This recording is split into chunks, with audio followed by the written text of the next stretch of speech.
The message appeared in the family group chat at exactly 2:17 on a Thursday afternoon, right in the middle of my final walkthrough with the florist. I watched the notification banner slide across my screen, then another, then 3 more in rapid succession. My thumb hovered over the preview. Brandon's name sat at the top, followed by a string of laughing emojis from accounts I recognized. Mom, Dad, Aunt Helen, even Cousin Jessica, who barely knew what was happening half the time, had added a crying laughing face. I opened the thread. Before we jump back in, tell us where you're tuning in from, and if this story touches you, make sure you're subscribed, because tomorrow, I've saved something extra special for you. Can't believe I have to explain centerpieces to Maya, Brandon had written. Some people never grow past entry-level thinking. Thank God Lisa and I have real careers to fall back on. The message sat there like a stain on white fabric, impossible to ignore, designed to spread. Below it, my mother had written, well, she's doing her best with what she knows. My father added, at least she can help with the decorations. Aunt Helen chimed in with, everyone has their place, sweetheart. Brandon replied to that one with a thumbs up and another emoji, this time a party hat. I didn't type anything back. I locked my phone, set it face down on the marble counter of the venue's bridal suite, and returned my attention to the woman standing beside an arrangement of white peonies and eucalyptus. She was waiting for my approval on the arch design, the one that would frame Brandon and Lisa when they renewed their vows in exactly 9 days. The same arch Brandon thought he was getting at a steal because some generous venue owner had taken pity on his modest budget. He had no idea that generous owner was standing 3 feet away from those flowers, wearing jeans and a cashmere sweater, deciding whether or not to let him have his perfect day. I smiled at the florist. It looks perfect. Let's go with this design. She nodded, made a note on her tablet, and moved toward the door. I stayed behind for a moment, standing in the center of a room that cost more per night than most people made in a month. The Evergreen Estate. $4.8 million of pristine Oregon architecture, floor-to-ceiling windows overlooking 30 acres of forest, and a reputation that made brides cry when their deposits got accepted. Brandon had bragged about booking it for months. He told everyone he knew someone who knew someone. He posted photos of the property on his social media, with captions about manifestation and hard work paying off. What he didn't know was that the someone he knew was me. And the reason he got the venue at all was because I owned it. 5 years ago, I was sleeping on Rachel Kim's couch in a studio apartment in the Hawthorne neighborhood, surviving on instant noodles and the occasional catering gig that paid cash under the table. I dropped out of the hospitality management program at Portland State halfway through my junior year, and the fallout was immediate. My father stopped calling. My mother called too much, always with the same question. When are you going back? Brandon, who was just starting to close his first major real estate deals, made sure everyone knew his little sister was a quitter. He'd bring it up at family dinners, always with a smile, always with just enough concern to make it sound like love. You know, Maya's still figuring things out. We're all rooting for her. The subtext was clear. She's a mess and I'm not. I didn't argue.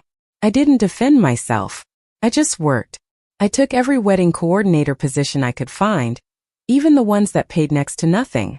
I learned how to manage vendors, how to negotiate with venues, how to talk a panicking bride down from a meltdown over the wrong shade of blush pink. I learned about contracts, liability insurance, and how to make a tight budget look like luxury. I learned that people would pay anything, absolutely anything, to feel like their moment mattered. And I learned that the people running these venues, these beautiful estates that charged thousands of dollars for a single evening, didn't actually know how to run a business. They knew how to inherit property and cash checks. That was the gap I walked into. Rachel and I pooled everything we had. $35,000, most of it from my catering work and her savings from a job she hated at a tech startup. We didn't buy a venue right away. We started by managing events for other people, undercutting established planners, working holidays and weekends, building a reputation for being reliable and creative and worth the referral. Within 2 years, we had enough to make an offer on a struggling estate in Beaverton, a place that had been losing money for 3 years straight under owners who thought charm could replace competence. We turned it profitable in 8 months. Then we bought another property. Then another. By year 4, we had 3 venues across the Portland metro area, and a team of 28 people who believed in what we were building. I named the company Milestone Events Group, And I used my mother's maiden name, Hartley, for all the public-facing branding. Milestone Events by Hartley. It sounded established, trustworthy, like it had been around for decades. Nobody questioned it. Nobody looked deeper. My family certainly didn't. When I told them I was working in event planning, they nodded politely and changed the subject.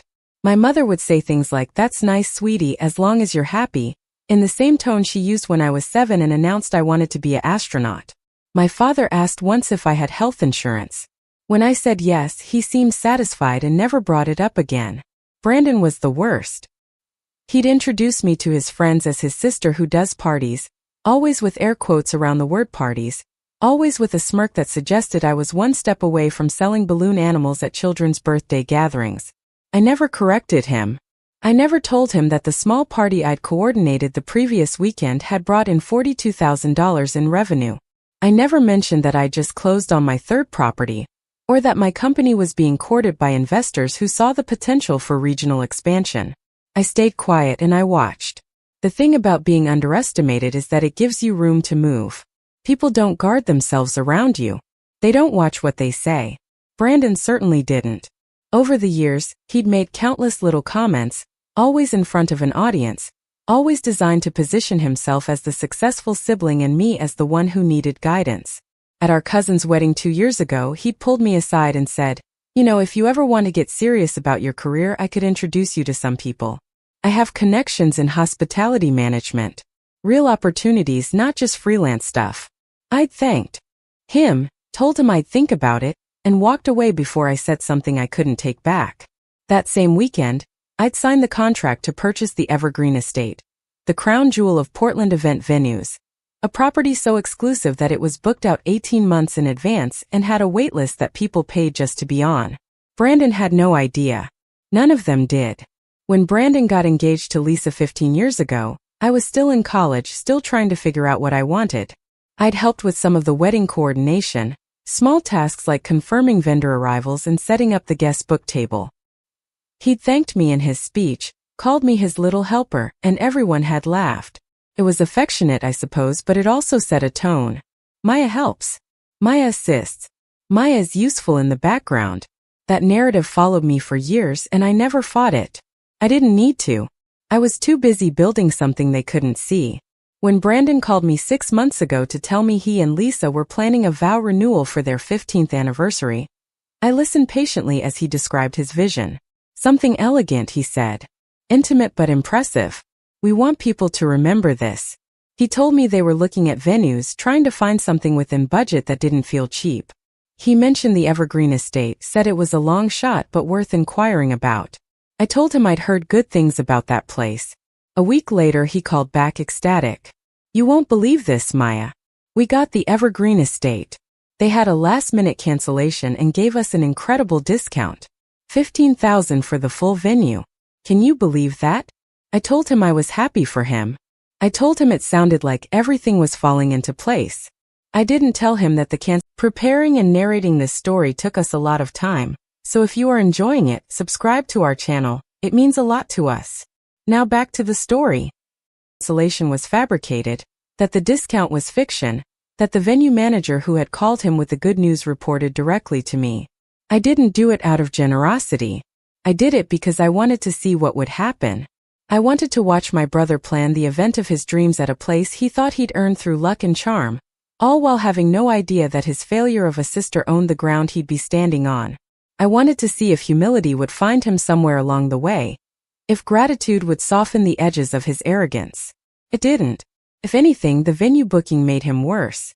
He started giving advice to other family members about negotiation tactics and persistence. He posted photos of the estate on social media with captions about believing in yourself and making things happen. He talked about the universe rewarding those who work hard and stay focused. He never once mentioned luck. He never once acknowledged that someone somewhere had extended him a kindness he didn't earn. The planning process was excruciating. Brandon tasked me with coordinating small details, things he considered beneath him but necessary. Centerpiece options, menu tastings, seating arrangements. He'd text me at odd hours with questions, never asking if I was busy, always assuming I was available. I answered every message. I confirmed every detail. I made sure his event would be flawless, not because I cared about his happiness, but because I wanted him to have everything he thought he deserved. I wanted the room to be perfect, the food to be impeccable, the flowers to be breathtaking. I wanted him to stand in the middle of his celebration, surrounded by everyone he loved, feeling like he'd made it. And then I wanted him to know the truth. The group chat message wasn't the first insult. It was just the loudest. Over the months of planning, Brandon had made dozens of comments, most of them casual, all of them cutting. He'd joke about my lack of a real office, implying I worked from coffee shops like a teenager with a laptop. He'd ask if I was still doing the party thing, as if it were a phase I'd eventually outgrow. He'd compare his career to mine in front of relatives, always positioning himself as the one who'd figured life out and me as the one still searching. Our parents never corrected him. They'd smile, sometimes awkwardly, and change the subject. Aunt Helen once said, "Everyone blooms at their own pace," which might have been kind if it didn't also imply I hadn't bloomed at all. I absorbed it. I let it build. And I waited for the right moment. The group chat message was that moment. It wasn't just dismissive. It was public, visible to 18 people, designed to humiliate me in front of the family while Brandon positioned himself as the patient older brother enduring my incompetence. The message sat there, accumulating reactions, becoming a shared joke. I read it 3 times, memorizing the exact phrasing, the precise tone. Then I opened my email and composed a message to David Wong, my attorney. The subject line read, "Contract revision required." In the body I wrote 3 sentences.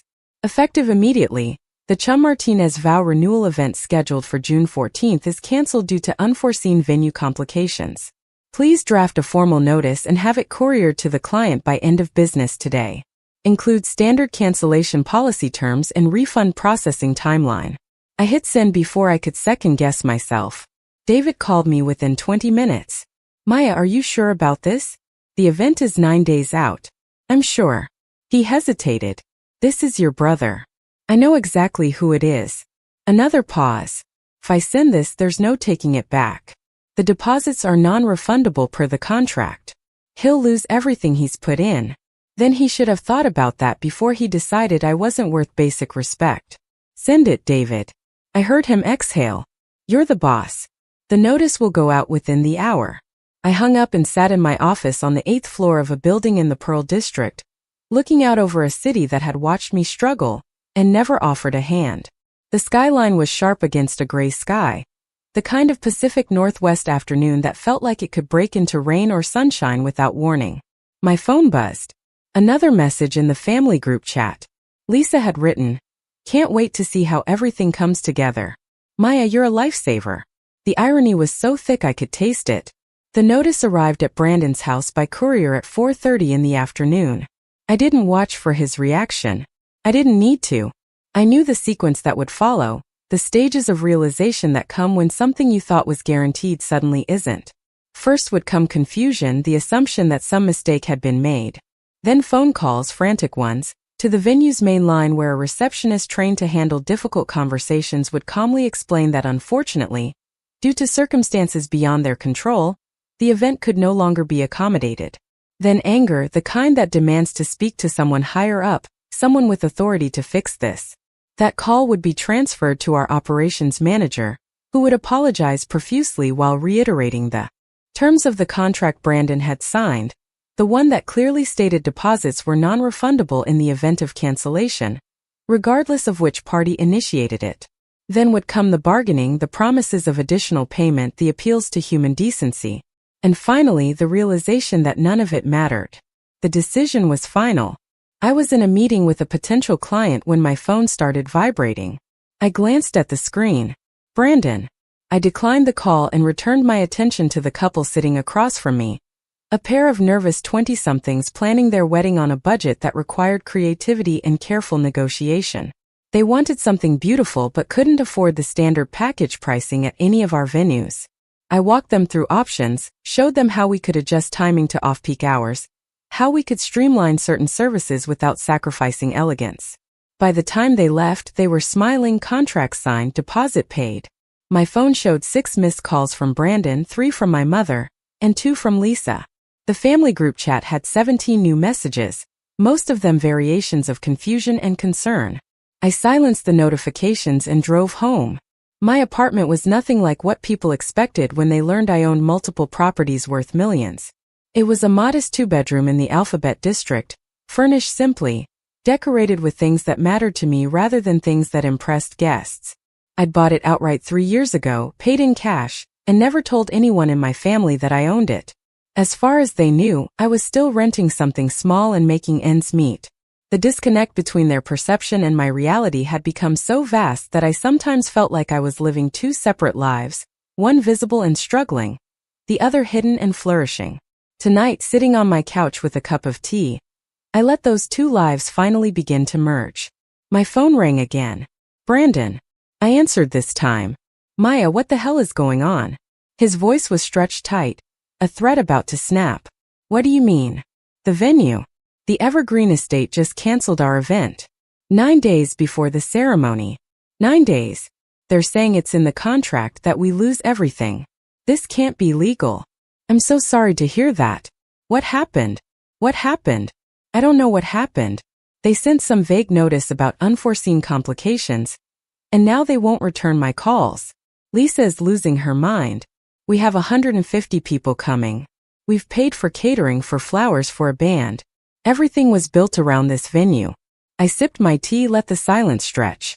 That sounds really stressful. Stressful? Maya, this is a disaster. We need to find another venue immediately. Do you know anyone who can help? I thought about the question, about the layers of irony embedded in him asking me, of all people, for help navigating a crisis in the industry I dominated.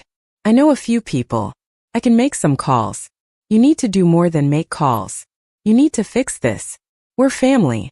His tone had shifted from panic to demand, from asking for help to expecting it. The entitlement was so casual, so automatic, that I wondered if he even heard it in his own voice. I'll see what I can do, I said. But most venues book out months in advance. Finding something this last minute is going to be nearly impossible. Then make it possible. This is my 15th anniversary, Maya. This matters.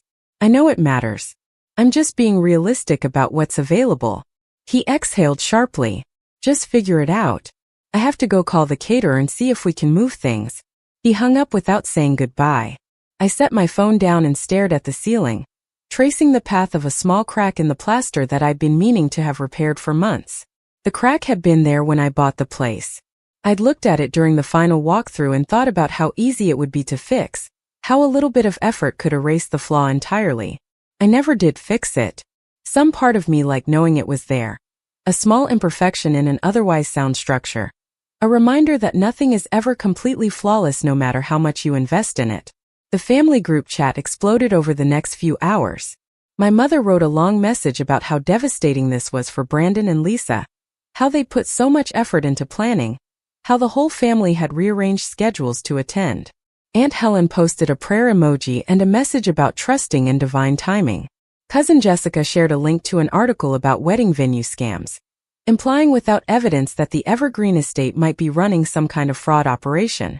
My father, who rarely posted in the chat, wrote simply, "This is unacceptable. Someone needs to be held accountable." I read every message, watching the narrative form in real time.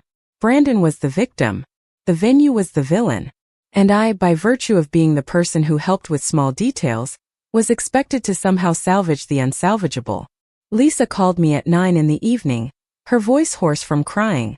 "Maya, I don't know what to do. Brandon is barely speaking. He's just sitting in the garage staring at the wall. We've lost $12,000 in deposits and we have nothing to show for it. I'm so sorry, Lisa. I wish there was something I could have done to prevent this. You've been so helpful through all of this. I feel terrible that you got dragged into our mess. You didn't drag me into anything. I wanted to help. I know, but still. This whole thing is just so unfair. We did everything right. We booked early, we paid on time, we followed every rule. And now we're being punished for something that isn't our fault." She paused and I heard her blow her nose. "Brandon keeps saying there has to be legal action we can take, but I just want to move forward. I just want to find another place and make this work. Do you think that's possible?" I considered my response carefully. It's going to be challenging. Most quality venues are booked solid this time of year. You might have to compromise on location or date. We can't change the date. Everyone's already traveling. Family is flying in from 3 different states. I know. Then location is the variable. There might be places outside Portland that have availability. Would you be open to that? I guess we'd have to be. Can you help us look? Of course. I'll start reaching out tomorrow. Thank you, Maya. Really. You've been the only person through this whole process who hasn't made me feel like an idiot for trusting that venue. You're not an idiot. Sometimes things just don't work out the way we plan. She thanked me again and hung up. I sat in the dark of my living room, the city lights filtering through the windows, and felt nothing resembling guilt. If anything, I felt clarity. This wasn't cruelty. This was consequence. This was Brandon learning that actions have weight, that words leave marks, that you can't humiliate someone publicly and expect them to show up with solutions when your carefully constructed world falls apart. The next morning I called Rachel.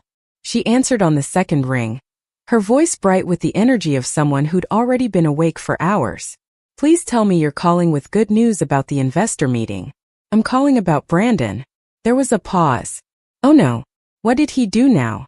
It's more about what I did. I canceled his event. Rachel laughed, then stopped abruptly. Wait, you're serious? Completely. I sent the cancellation notice yesterday. He lost all his deposits. Why would you do that?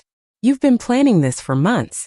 I told her about the group chat message, about the years of dismissive comments, about the way he'd turned my profession into a punchline while simultaneously expecting me to facilitate his dream celebration. When I finished, she was quiet for a long moment. So what's the plan now? Do I have your support if this gets complicated? Maya, you know I've got your back. But I have to ask, are you doing this because it's the right move, or because you're angry? Both. She laughed again, softer this time. Fair enough. Just make sure you're ready for the fallout. Family stuff gets messy. It's already messy. I'm just making the mess visible. Brandon showed up at my apartment unannounced that afternoon. I heard the knock and checked the peephole, saw him standing in the hallway looking like he hadn't slept. I considered not answering. But avoidance wasn't the point. I opened the door. We need to talk, he said, brushing past me into the apartment without waiting for an invitation. I closed the door and followed him into the living room where he stood with his arms crossed, surveying my space like he was cataloging evidence. You told me you were struggling, he said. You told the whole family you were barely getting by. I never said that. You implied it. You let us believe it. I sat down on the couch. What I let you believe and what you chose to believe are 2 different things. He shook his head. I came here for help, Maya. Real help. I need you to call in every favor you have, contact every venue you know, and find us something for next week. I already told you I'd make some calls. That's not enough. You work in this industry. You should have connections. You should be able to make something happen. I looked at him carefully. What if I told you I could make something happen? His expression shifted, hope creeping in at the edges. Can you? What if I told you I could get you the Evergreen estate back right now, today, everything exactly as you planned it? He stepped closer. Are you serious? Could you actually do that? I could. His face transformed, relief washing over him so completely that he almost looked like a different person. Oh my God, Maya. Yes. Please. Whatever you need to do, just do it. We'll pay you back, we'll cover any costs, just please make this happen. I stood up slowly. I could do that, Brandon. But first, I need you to answer a question. Anything. What made you think it was acceptable to call me entry-level in front of our entire family? He blinked. What? The group chat. 2 days ago. You wrote that I never grew past entry-level thinking. You mocked me for helping with your event. You laughed about it with Mom and Dad and Aunt Helen. That was just venting. I was frustrated about something else and it came out wrong. Came out exactly how you meant it. You've been saying things like that for years. In front of people, behind my back, in ways you thought I wouldn't notice or wouldn't care about. And now you're standing in my apartment, asking me to save your event, expecting me to call in favors for someone who fundamentally doesn't respect what I do. Maya, come on. You're being too sensitive. There it was. The phrase that had ended 1,000 conversations, the dismissal disguised as comfort, the suggestion that the problem wasn't his words but my reaction to them. I walked to the window and looked out at the street below. A food cart was setting up on the corner, the owner arranging containers and adjusting the menu board. I'd bought lunch from that cart 100 times, had watched it grow from a struggling startup to a neighborhood fixture. The owner had once told me that the hardest part wasn't the work, it was convincing people that what looks small was actually significant. Brandon, I'm going to tell you something, and I need you to listen without interrupting. He opened his mouth, then closed it. The Evergreen Estate didn't cancel your event because of unforeseen complications. They canceled it because I told them to. I own that venue. I own 3 venues across Portland. I run a company worth $12 million. I have 28 employees. And the reason you got the Evergreen Estate in the first place was because I gave it to you. The silence that followed was so complete I could hear the hum of the refrigerator in the kitchen. Brandon's face went through a series of expressions, confusion to disbelief to something that might have been understanding. You're lying, he said finally. I pulled out my phone, opened my email and handed it to him. He scrolled through messages, contracts, financial reports, all of them with my name in the signature line. All of them stamped with the Milestone Events by Hartley logo. His hand started shaking. This doesn't make sense. You dropped out of college. You were broke. I was broke. Then I built something. And you never once asked what I was building. You just assumed I was failing because that fit the story you wanted to tell. Brandon sat down heavily on the arm of my couch, still holding my phone like it was evidence in a trial he couldn't comprehend. His face had gone pale, the kind of bloodless color that comes when shock overrides every other system in the body. He scrolled back through the emails again. Slower this time, reading dates and dollar amounts and project summaries that painted a picture he'd never imagined existed. When he finally looked up at me, his eyes were different. The confidence that usually lived there, that casual certainty that he understood the world and his place in it, had been replaced by something raw and unfamiliar. You've had this for 5 years, he said quietly. 5 years of watching me treat you like you were nobody. I didn't correct him. The statement hung in the air between us, true and terrible. He set my phone down on the coffee table with the care of someone handling something fragile, though I suspected it was his own sense of reality that felt breakable in that moment. Why didn't you tell us? Why did you let everyone think you were struggling? I moved away from the window and sat in the chair across from him, maintaining distance. Because nobody asked Brandon.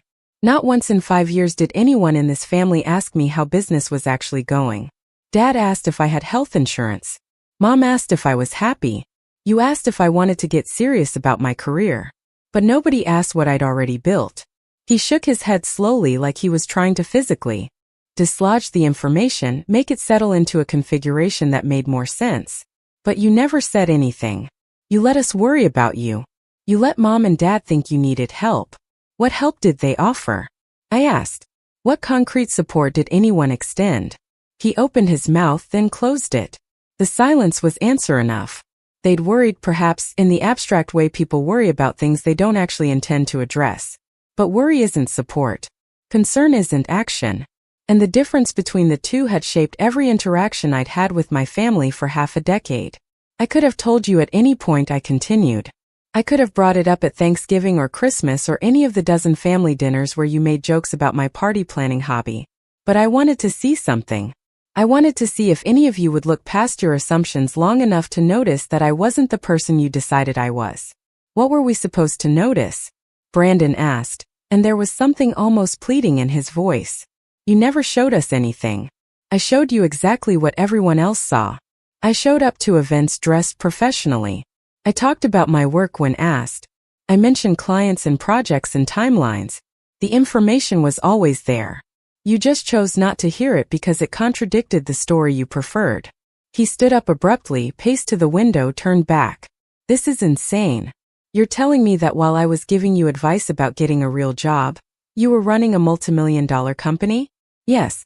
And when I was suggesting you network with my hospitality contacts, you already own the premier event venues in Portland. Yes. His voice rose. Then you made a fool of me. You let me lecture you about business while you were my landlord, essentially. You let me pity you. I never asked for your pity. But you cultivated it. You played the part of the struggling sibling. I didn't play anything, Brandon. I just didn't perform success in the way you required to recognize it.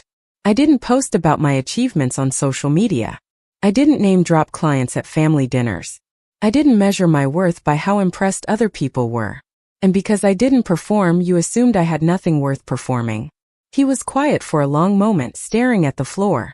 When he spoke again, his voice was lower, more controlled. So the venue cancellation. That was revenge.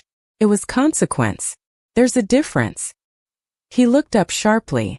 You cost me $12,000 and humiliated me in front of my wife and my entire family because I made a stupid comment in a group chat?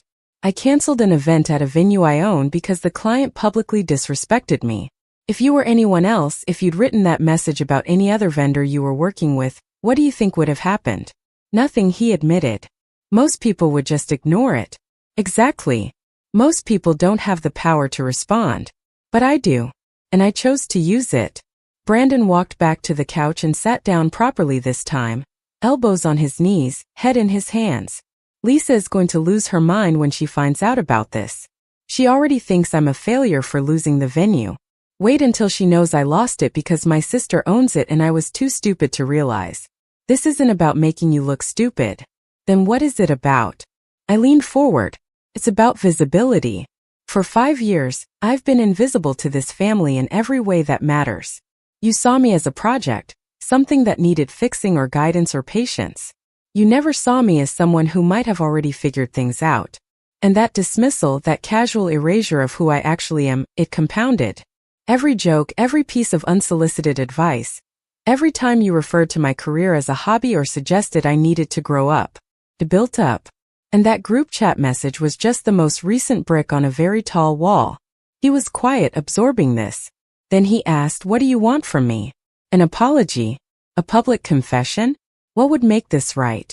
I don't know if anything makes it right, I said honestly. But I needed you to understand what you've been doing. I needed the power dynamic to shift just once so you could feel what it's like to need something from someone you've spent years diminishing. That's cruel, Maya. Maybe. But it's also honest. And honestly is something this family has been avoiding for a long time. He rubbed his face with both hands, a gesture of exhaustion I recognized from our father. When did you become so hard? He asked. When did surviving require me to be soft? I shot back. You had the luxury of family support, of assumed competence, of being celebrated for every achievement no matter how modest. I had to build everything alone while being told I was building it wrong. That doesn't make you hard. It makes you resilient. But from where you're sitting, I suppose those look the same. Brandon stood up, picked up my phone from the table and held it out to me. I don't know what to say to you right now. I don't think I can say anything that would matter. Then don't say anything yet, I suggested, taking the phone. Sit with this. Think about what it means. And when you're ready to have a conversation that doesn't start with you telling me what I should have done differently, we can talk. He nodded slowly, moved toward the door, then stopped. The event. Is there any way to salvage it? I could reinstate the booking, I said. I could pretend none of this happened and let you have your perfect day. Is that what you want? He thought about it, and I watched him wrestle with competing desires. The desire to have what he'd planned versus the desire to not accept help from someone he'd wronged. Finally, he said, I don't know. Then figure it out, I told him. You have until tomorrow morning. After that, the date gets booked for someone else. He left without another word, and I sat in my apartment listening to his footsteps fade down the hallway. The rest of the evening passed in a strange suspension of tension and relief. I'd said what needed saying. I'd revealed what needed revealing. But I hadn't resolved anything, and I wasn't sure resolution was possible. Around 8, my mother called. I almost didn't answer, but avoiding her would only delay the inevitable. Maya, she said when I picked up, her voice tight with stress. Brandon just left here. He told us something that doesn't make any sense. What did he tell you? That you own the venue. That you run some kind of event company. That you've been lying to us for years. I haven't lied to anyone, I said carefully. I've just allowed you to maintain assumptions I didn't bother correcting. So it's true? You own the Evergreen Estate? I own 3 venues, including that one. My mother made a sound somewhere between a gasp and a laugh. How is that possible? You were sleeping on Rachel's couch 5 years ago. And then I built a business. That's generally how these things work. Don't be flippant with me, Maya. This is serious. Your brother is devastated. His event is ruined and now he's finding out his sister has been hiding some secret empire. It's not an empire. It's a company. And it's only secret because nobody asked. I asked how you were doing every time we spoke. You asked if I was happy. That's not the same as asking about my work, my revenue, my growth strategy, or any of the details you would have asked Brandon if he'd started a business. There was a pause. That's not fair. Isn't it? When Brandon started in real estate, Dad helped him study for his licensing exam. You threw him a party when he closed his first sale. You framed the article when he got featured in that local business magazine. What did you do when I told you I was leaving college to pursue event planning? You asked when I was going back. I could hear my mother breathing on the other end of the line, the kind of controlled breathing people do when they're trying not to cry or yell. We were worried about you, she said finally. You didn't have a plan. You didn't have stability. I had a plan. You just didn't like it. So you dismissed it. And when I succeeded anyway, you didn't notice because you'd already decided what my story was supposed to look like. That's not true. Then tell me one conversation we've had in the past 5 years where you asked meaningful questions about my work. Tell me one time you treated my career with the same respect you gave Brandon's. Silence. I waited, giving her time to search her memory for evidence that would prove me wrong. The silence stretched longer. Finally, she said, I don't know what you want me to say. I want you to acknowledge that you made assumptions about my life based on the fact that my path didn't look like the one you expected. I want you to recognize that support and worry are not the same thing. And I want you to understand why I made the choice I made with Brandon's event. You canceled his celebration out of spite, she said. And there was anger in her voice now. You punished him for one careless comment. It wasn't one comment, Mom. It was years of comments. It was being introduced as the sister who does parties while he was introduced as the successful real estate agent. It was being treated like a cautionary tale at family gatherings. It was listening to him give me career advice when he had no idea what my career actually looked like. That message in the group chat wasn't the problem. It was just the moment I decided to stop pretending it didn't matter. My mother was quiet again, and when she spoke, her voice had changed. She sounded tired. I don't know how to fix this, Maya. I don't know if you can, I said gently. But you could start by believing me when I tell you how I experienced this family. You could stop defending Brandon's behavior and start asking why I felt invisible enough to hide my success for 5 years. You could consider that maybe the problem isn't that I didn't tell you. Maybe the problem is that you never created space for me to be seen. She hung up without saying goodbye. I set my phone on the table and walked to the kitchen, poured myself a glass of water, and stood at the sink drinking it slowly. Through the window I could see the apartment building across the street, dozens of lit windows revealing fragments of other people's lives. Someone cooking dinner. Someone watching television. Someone sitting alone at a desk. All of these separate stories happening simultaneously, each one complete unto itself, each one invisible to the others unless someone bothered to look closely. Rachel called an hour later. Please tell me you're okay. She'd clearly heard from someone. I'm fine. Brandon knows. Everyone knows. I talked to your mom. She called me trying to figure out if I was part of some conspiracy to make the family look foolish. What did you tell her? I told her the truth. That you built something extraordinary and that her son is an ass who deserved what he got. Rachel paused. She didn't love hearing that. I don't imagine she did. Are you having second thoughts? About what? About any of this? About burning bridges with your family over a business decision. I didn't burn anything, I said. I just stopped building bridges by myself while everyone else stood on the other side wondering why I was taking so long. Rachel laughed softly. That's poetic and probably healthy, but it doesn't answer my question. Are you okay? Honestly, I don't know yet. I feel lighter in some ways, like I've been carrying something heavy and finally set it down. But I also feel exposed. Like I've revealed something that can't be taken back. You can't take it back, Rachel confirmed. And you probably shouldn't. But you need to prepare yourself for the reality that your family might not respond the way you hope. I'm not sure what I hope for, I admitted. I think I just wanted them to see me. Really see me. Not the version they assumed I was, but the person I've actually become. You deserve that, Rachel said firmly. Every single person deserves to be seen accurately by the people who claim to love them. Whether your family can do that is on them, not you. We talked for a few more minutes about logistics, about upcoming events at the venues, about a potential investor meeting scheduled for the following week. Normal things. Business things. The conversation was grounding, a reminder that my professional life existed independent of family drama, that I'd built something real regardless of whether my family acknowledged it. That night, I dreamed about the opening day of my first venue, Rachel and I standing in an empty event hall, the space echoing with possibility, both of us terrified and exhilarated in equal measure. In the dream, my family showed up unannounced. They walked through the space asking questions I couldn't answer fast enough, their voices overlapping, their expectations crushing. I woke up at 3 a.m. with my heart racing and couldn't fall back asleep. Instead, I sat in my living room in the dark, thinking about the choice I'd given Brandon. Reinstate the event or lose the date. It was an ultimatum, but it was also an opportunity. An opportunity for him to make a decision based on who we actually were to each other, not who we'd been pretending to be. By morning, I still hadn't heard from him. I went through my routine mechanically. Shower, coffee, emails, client calls. Rachel texted me around 10 asking if there was news. Not yet, I replied. At 11:30, my phone rang. Brandon. I answered. I've been up all night thinking, he said without preamble. And I need to ask you something before I make a decision. Ask. If I accept your offer to reinstate the event, does that mean I'm accepting your version of our relationship? Does it mean I'm admitting you're right about everything? I considered the question carefully. It means you're accepting help from someone you hurt. It means you're acknowledging that I have power you didn't know about. Whether that makes me right about everything is something you'd have to decide for yourself. But yes, there would be an implicit acknowledgement that things between us are not what you thought they were. He was quiet for a moment. Lisa wants me to take the offer.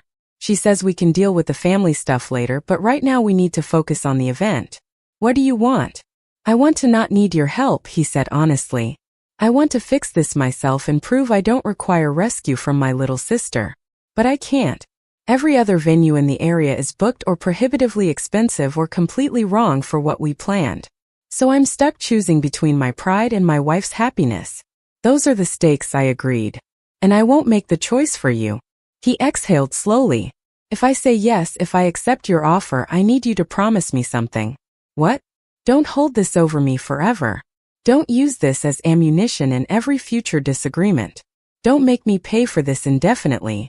I can promise I won't weaponize it, I said. But I can't promise we'll pretend it didn't happen. This moment matters, Brandon. It's evidence of something true about our relationship. We can move forward from it, but we can't erase it. All right, he said finally. All right. Please reinstate the event. I'll tell Lisa to expect a call from the venue manager today. And Brandon? What? Thank you for being honest about what this costs you. It matters. He hung up. I immediately called the venue's operations manager and instructed her to contact Brandon within the hour with news of a miraculous reopening in the schedule. The story would be that another client had moved their date, freeing up the venue for his vow renewal. Brandon would know the truth, but Lisa and everyone else could accept the cover story. It was a kindness I hadn't decided to extend until that moment, a small grace in an otherwise stark situation. The venue manager called me back 20 minutes later to confirm that Brandon had received the news and that Lisa had cried with relief. She also mentioned with some amusement that Brandon had sounded less enthusiastic than his wife, more subdued, like someone who just agreed to terms he wasn't entirely comfortable with.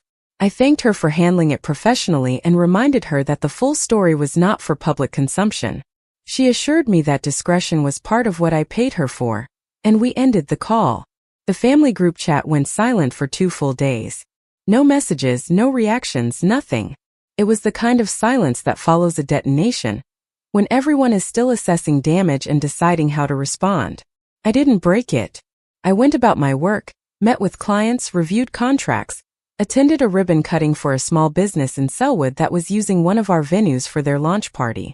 Life continued in its normal rhythm, but underneath it all was the awareness that something fundamental had shifted. I'd stopped being the person my family thought I was and started being the person I actually was.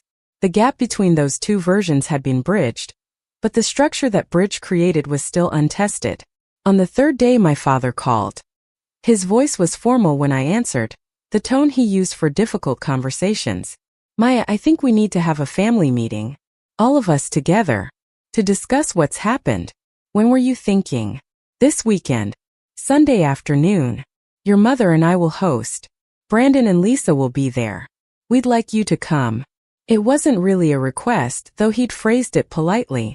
I agreed to come, mostly because I was curious to see what they thought a family meeting would accomplish. We set a time, and he hung up with the same formality he'd started with. No small talk. No pretense of casual connection. Just the framework of an agenda.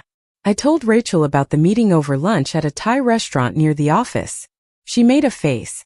Family meetings are where people go to perform reconciliation without actually changing anything. You think it's pointless? I think it's a stage. Everyone will say what they think they're supposed to say, and then they'll expect you to accept those performances as genuine growth. What should I do differently? Tell the truth, Rachel said simply. Don't let them rewrite the narrative to make themselves comfortable. Don't accept apologies that are really just requests to move on without accountability. And don't minimize what you built just to make them feel better about missing it. She stabbed a piece of tofu with her fork. You spent 5 years being smaller than you are. Don't shrink now. Her words stayed with me through the rest of the week. Don't shrink now. It felt like advice for a larger life. Not just a family meeting. Like a principle I'd need to carry forward into every interaction where someone expected me to accommodate their discomfort at the expense of my truth. The day of the meeting arrived overcast and cool, typical June weather in Portland where summer took its time showing up. I drove to my parents' house in the late afternoon, arriving exactly on time. The house looked the same as it always had. A modest craftsman in the Hawthorne neighborhood with a front porch that needed new paint, and a garden my mother tended with more hope than expertise. Brandon's car was already in the driveway, parked at an angle that suggested he'd arrived in a hurry. I sat in my car for an extra minute, gathering my thoughts, reminding myself that I didn't owe anyone a performance. Then I got out and walked to the front door. My mother answered before I could knock. She looked tired, older somehow, like the past week had compressed years of aging into days.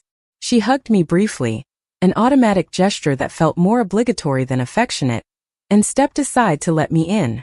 Everyone's in the living room, she said quietly. I followed her through the familiar hallway, past family photos that documented a version of our history that suddenly felt curated and incomplete. In the living room, my father sat in his usual chair. Brandon and Lisa occupied the couch, and 2 additional chairs had been pulled in from the dining room. The arrangement felt like a tribunal. I took one of the dining room chairs, positioning myself slightly apart from the main seating area. My father cleared his throat. Thank you for coming, Maya. I know this week has been difficult for everyone. I didn't respond. He continued. We wanted to have this conversation as a family, because some things have come to light that we need to address. Brandon, do you want to start? Brandon looked at me, then at his hands. I've been thinking a lot about what happened, about what I said in the group chat and about how I've talked about Maya over the years. And I realize I owe you an apology. He paused and I waited. I'm sorry for making jokes about your career. I'm sorry for not taking you seriously. And I'm sorry for the comment about entry-level thinking. That was wrong. The apology hung in the air, sincere enough on the surface but lacking the depth of real reckoning. Thank you, I said. Can I ask you something? He nodded. Do you understand why those comments were harmful, or are you apologizing because you got caught? He flinched slightly. I understand they were harmful. Explain it to me then. Help me understand what you've come to realize. Brandon shifted uncomfortably. You were building something real and I treated it like it was nothing. I made assumptions about your success based on the fact that you didn't perform it the way I would have. And I let those assumptions justify a pattern of disrespect. That's better, I said. That's closer to actual understanding. He looked relieved, but I wasn't finished. Now tell me why you made those assumptions in the first place. What about me, about my choices, about my path made you think it was acceptable to position yourself as superior? The room went very quiet. Brandon glanced at our father, then back at me. I don't know. I think I just needed to believe I was the successful one, that I'd figured things out and you hadn't. Why did you need that? Because you were always the one they worried about. Even when I was doing everything right, closing deals, making money, building a reputation, they still talked about you like you were this fragile thing that might break. And it made me angry. So I created a narrative where I was thriving and you were struggling because at least then the attention you got made sense. The honesty surprised me. It was more than I'd expected, more vulnerable than Brandon usually allowed himself to be. I looked at my mother. Is that true? Were you talking about me like I was fragile? She folded her hands in her lap. We were concerned. You'd left school without a degree. You were working jobs that didn't seem stable. We didn't want you to struggle. But I wasn't struggling. Not in the way you imagined.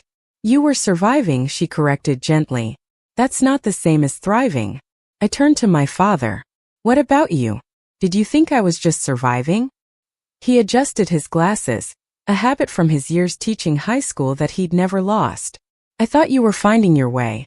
I didn't realize you'd already found it. Why didn't you ask? He didn't have an answer for that, or if he did, he wasn't ready to say it out loud. I looked around the room at all of them. Here's what I need you to understand. I didn't hide my success to punish you or to prove a point. I just stopped offering information that nobody seemed interested in receiving. Every time I started to talk about my work, the conversation shifted. Every time I mentioned a project or a client or a milestone, someone changed the subject or offered advice I didn't ask for. After a while, I realized I was trying to be seen by people who had already decided what they were looking at. So I stopped trying. I built my company quietly, and I let you believe whatever made you comfortable. That's on me. But the fact that you never questioned your assumptions, that you never looked closely enough to notice the gaps between what you believed and what was real, that's on you. Lisa spoke for the first time. I don't think they meant to hurt you. I know they didn't, I said. That's almost worse. Intentional cruelty you can confront and refuse. Casual dismissal just becomes the air you breathe. You don't even realize it's suffocating you until you step outside and remember what it feels like to be fully seen. My mother's eyes were wet. I don't want you to feel like we don't see you. Then start looking, I said simply. Start asking questions that go deeper than surface politeness. Start treating my work with the same respect you give Brandon's. Start recognizing that different paths can be equally valid. And most importantly, start believing me when I tell you who I am instead of insisting I must be who you expected. Can you do that? She nodded, wiping her eyes. We can try. Trying is a starting place, I acknowledged. But I need you to understand that trust doesn't reset just because you apologize. You're going to have to prove over time that things are different. I'm willing to give you that time, but I'm not willing to pretend the past 5 years didn't happen. My father leaned forward. What do you need from us, Maya? What would make this right?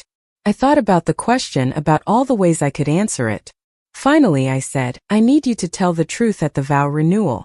What do you mean? Brandon asked, alarm in his voice. I mean, when people ask how you got such an incredible venue on short notice, tell them the truth. Tell them your sister owns it. Tell them she gave it to you as a gift after you'd lost it. Tell them the whole story. You can't be serious, Brandon said. That would humiliate me in front of everyone. Why is telling the truth humiliating? I asked. Because it makes me look like I needed rescue from my little sister, he shot back. You did need rescue. That's not a character flaw, Brandon. That's just reality. But hiding it, pretending it didn't happen, acting like you fixed everything yourself, that's where the problem lives. You want to move forward? Start by being honest about where we actually are. Lisa put her hand on Brandon's arm. Maybe she's right. Maybe we should just tell people. He looked at her incredulously. You want our anniversary celebration to be about how my sister saved me? I want it to be honest, Lisa said quietly. I'm tired of pretending things are perfect when they're complicated. I'm tired of performing success when what I really want is connection. If telling the truth about Maya's help means some people judge us, then let them judge us. At least it's real. Brandon stared at his wife like he was seeing her for the first time, and something in his expression shifted. All right, he said finally. All right. We'll tell people the truth. You'll tell them the whole truth? I pressed. Not a sanitized version where you accidentally discovered I own the venue, but the actual story of what happened. He took a breath. Yes, the whole truth. The meeting continued for another hour, circling through various aspects of our family dynamics, old resentments surfacing and being examined with varying degrees of success. My mother talked about how she'd always wanted me to have stability, how her own mother had struggled financially, and she'd been terrified of seeing me repeat that pattern. My father admitted he didn't know how to relate to a career path he didn't understand, that his entire framework for success was built around traditional employment and measurable credentials. Brandon talked more about the jealousy he'd felt, the way he'd needed to be the golden child and had unconsciously worked to keep me in the position of the struggling one. None of it was resolved neatly. There was no moment of perfect catharsis where everyone suddenly understood everything and all wounds healed. But there was honesty, more of it than I'd experienced in years, and that felt like progress. As I was leaving, my mother walked me to the door. "I'm proud of you," she said. "I know I should have said it sooner. I know I should have asked more questions and made more space for you to share your life. But I am proud. And I'm sorry it took something dramatic to make me see what was right in front of me." I hugged her. And this time it felt real. "Thank you," I said. "That means more than you know." She held on to me for an extra moment. "The vow renewal is in 3 days. Are you coming?" "I am." "Will it be strange?" "Probably. But I think strange might be better than pretending." She smiled, and I saw relief in her face. I got in my car and drove home through the quiet streets of early evening, feeling lighter than I had in weeks. The next 2 days passed in a blur of final preparations for Brandon's event. The team at the Evergreen Estate worked their usual magic, transforming the space into something that looked effortless but required hundreds of hours of coordinated effort. I stayed mostly behind the scenes, checking details, approving arrangements, making sure everything aligned with the vision Brandon and Lisa had originally planned. On the morning of the event, I arrived early to do a final walkthrough. The space was perfect. Flowers cascaded from pedestals positioned throughout the garden. Tables were set with linens that caught the light like water. The arch where Brandon and Lisa would renew their vows was wrapped in white roses and trailing greenery. It looked like something from a magazine, and I felt a quiet pride in knowing my team had built this. Brandon found me in the garden around noon. He was already dressed in his suit, looking nervous and younger than his years. "Thank you for this," he said. "For all of it." "You're welcome." He hesitated, then asked, "Are you still expecting me to tell everyone the truth about the venue?" "Only if you meant it when you agreed." "I did." He nodded. "I'm terrified, but I did mean it." "The fear is healthy," I said. "It means you're about to do something that matters." He smiled weakly. "Lisa keeps telling me the same thing. She's smart." He laughed. "Yeah, she is." We stood together in silence for a moment, two siblings who'd spent years performing a relationship instead of having one. Then Brandon said, "I know this doesn't fix everything, but I want you to know I'm going to try. To see you. To really see you. That's all I'm asking for," I told him. The ceremony began at 3 in the afternoon. 150 people filled the garden, family and friends dressed in their finest, everyone smiling and holding champagne glasses and existing in that particular kind of joy that comes from witnessing two people recommit to loving each other. I sat in the back, watching Brandon and Lisa stand under the arch my team had built, listening to them exchange vows they'd written themselves. When it came time for Brandon to speak, he talked about the past 15 years, about the ways they'd grown together, about the challenges they'd overcome. And then he said something I hadn't expected. "I want to take a moment to acknowledge someone who made this day possible in ways most of you don't know about. A few weeks ago, we lost this venue due to circumstances that felt catastrophic. We'd lost our deposits, our plans were falling apart, and I didn't know how to fix it. But my sister Maya, who I've spent years underestimating and undervaluing, gave us a gift I didn't deserve. She owns this venue. She owns the company that made this entire day possible. And she gave this back to us even after I'd made it clear through my words and actions that I didn't respect her or her work. I was wrong. I was wrong about her capabilities, about her success, and about her generosity. So before we continue, I want to say publicly, in front of everyone we love, thank you, Maya. Thank you for building something extraordinary. Thank you for seeing past my arrogance. And thank you for teaching me that success doesn't always look the way we expect it to." The garden fell silent. People turned in their seats to look at me. I felt my face flush, uncomfortable with the attention but also moved by the gesture. Lisa was crying. My mother was crying. Even my father looked emotional in the way men of his generation expressed emotion, which is to say he looked slightly uncomfortable and deeply feeling simultaneously. I nodded at Brandon, a small acknowledgement that his words had landed, that they mattered. He smiled, and we finished the ceremony. The reception was everything a celebration should be. Music and dancing and food that tasted better than it had any right to. People approached me throughout the evening, some of them family members I barely knew, others friends of Brandon's who'd heard the speech and wanted to express their amazement. I answered questions about my company, about how I'd built it, about what it was like to work in event planning. I told them abbreviated versions of the truth, enough to satisfy curiosity without revealing all the complicated emotions underneath. Mostly I watched. I watched Brandon dance with his daughter Sophie, spinning her around while she laughed. I watched Lisa talking with my mother, the two of them looking more relaxed than I'd seen them in weeks. I watched my father attempting to dance, his movements stiff but enthusiastic, and felt affection for him despite everything. Around 9 in the evening, as the party was beginning to wind down, Rachel found me standing near the edge of the garden. "You did it," she said.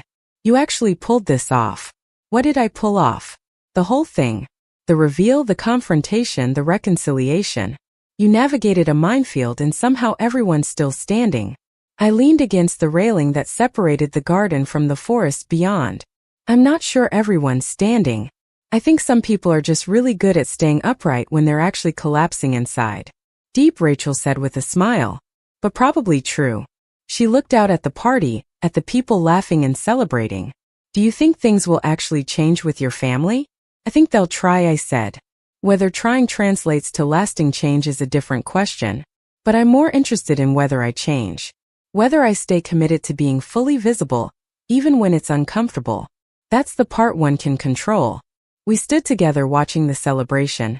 Two friends who'd built something meaningful out of nothing, who'd taken a risk when everyone else saw only foolishness. Eventually Rachel said, "I should get back to the office. There's a contract I need to review before Monday." "You're leaving your own event?" "It's not my event," I reminded her. "It's Brandon's. And besides, the work doesn't stop just because we're having feelings." She laughed and hugged me. "Call me later. Let me know how the rest of the night goes." I promised I would, and she disappeared into the building. I stayed outside for a few more minutes, breathing in the cool evening air, listening to the music drift across the garden. Then I went back inside to rejoin the celebration. The evening ended with sparklers and champagne toasts and Brandon lifting Lisa off her feet in a gesture of joy that looked genuine and earned. People began filtering out around 10:30, thanking me as they passed, some of them still stunned by the revelation that I'd been the invisible hand behind their perfect evening. By 11, only family remained.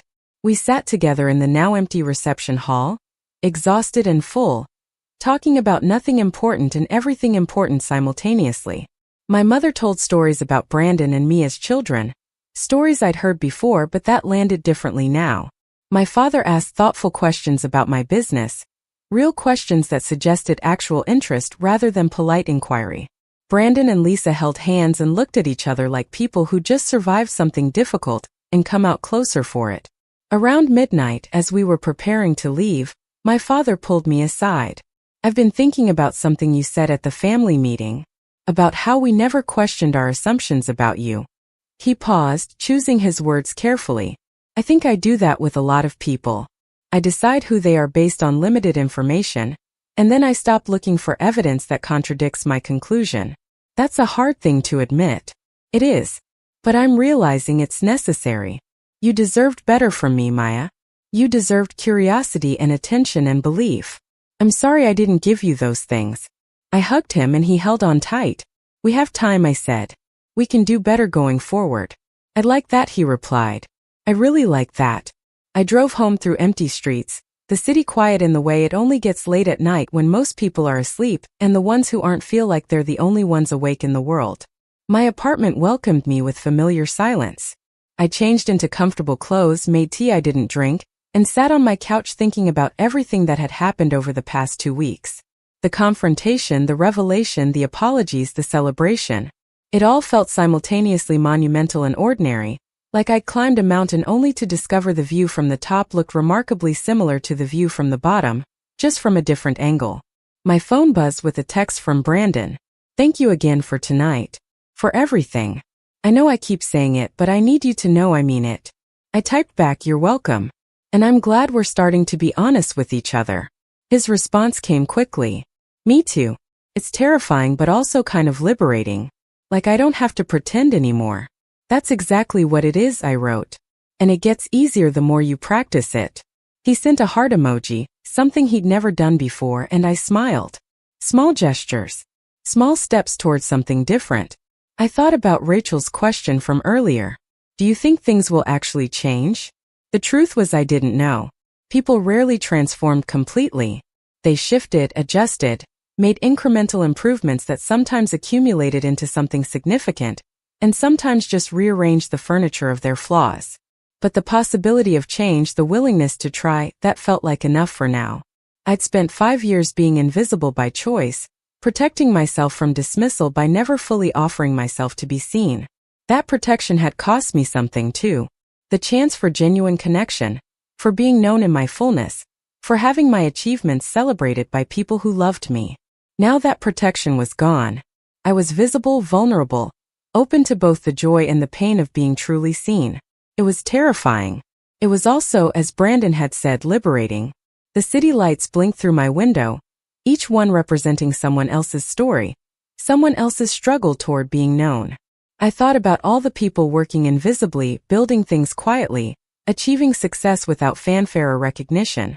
I thought about how much effort it takes to be seen when the world has decided you're not worth looking at. And I thought about how sweet it feels when someone finally adjusts their vision and says, I see you now. I really see you. That was what I'd wanted from my family.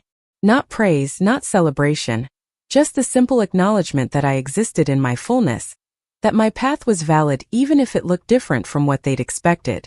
Tonight I'd gotten pieces of that. Not everything. Not perfect understanding. But enough to believe that more was possible. I finished my tea and went to bed, tired in the way that comes from emotional exertion rather than physical work. As I was falling asleep, I thought about the quote that had been running through my mind all week. Applause sounds different when it only comes after the trophy is visible. It was true. But I'd learned something else too. Sometimes you have to show people the trophy before they understand the game you were playing. Sometimes visibility requires disruption. And sometimes the cost of being fully known is worth whatever comfort you lose along the way. I closed my eyes and let sleep come, knowing that tomorrow would bring new challenges, new opportunities to be seen or dismissed, new choices about how much of myself to offer the world. But tonight I'd rest.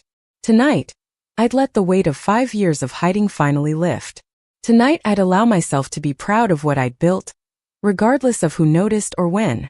That felt like enough. That felt like victory. The weeks following the vow renewal unfolded in a rhythm that felt both familiar and entirely new. My family didn't transform overnight into the supportive circle I'd once imagined wanting. But something had shifted in the foundation, a recalibration of how we understood each other and what we expected from our interactions. My mother started calling me on weekday afternoons, not to check if I was okay but to ask about specific projects I was working on. She'd remember details from previous conversations and follow up with thoughtful questions that revealed she was actually listening. My father sent me articles about event industry trends, sometimes with brief notes saying he thought of me when he read them. These were small gestures, easily dismissed as inconsequential, but to me they represented a fundamental change in attention. They were looking at me differently now, not as a problem to worry about but as a person engaged in meaningful work. Brandon took longer to adjust. In the immediate aftermath of the vow renewal, he was effusive with gratitude, texting me photos from the event, thanking me repeatedly for giving him and Lisa their perfect day. But as time passed and the crisis receded into memory, I could feel him struggling with the new dynamic between us.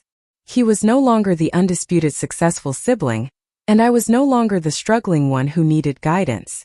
We existed now in a more complicated space where neither of us held clear hierarchical advantage, and he didn't seem to know how to navigate that terrain.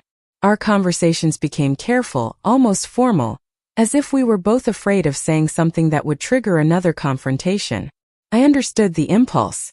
We were building something new and neither of us wanted to break it before it had a chance to solidify.